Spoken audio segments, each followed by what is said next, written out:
متن مبارکی ماه رمضان سال 2022. آروین شمال هستم از افغانستان و همراه مؤسسه خیریه سومالیا یا SCRS کار میکنم. ما امسال خوشحال هستیم که با دوستان و خانواده های خیش برای تجلیل حلول ماه مبارک رمضان دور هم جمع میشویم. با این حال ما همچنان میخواهیم جامعه خود را از ابتلا به ویروس کرونا مسئول نگه داریم. امام های مساجد و پزشکان شما را تشویق می کنند تا واکسین ویروس کرونا و یا هم بوستر واکسین کرونا را دریافت کنید. جهت معلومات شما، دریافت واکسین کووید 19 غذا یا نوشیدنی حساب نمی شود.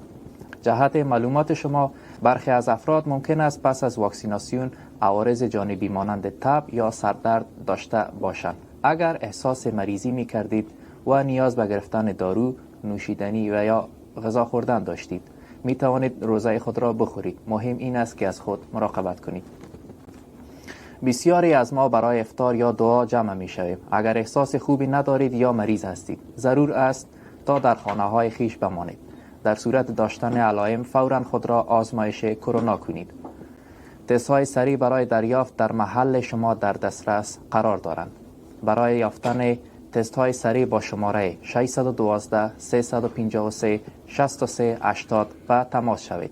اگر نتیجه آزمایش شما مثبت بود، برای 5 روز خود را پس از اولین آزمایش مثبت قرنطینه نمایید و تا زمانی که احساس بهتر نمی کنید از دیدن دیگران اجتناب نمایید.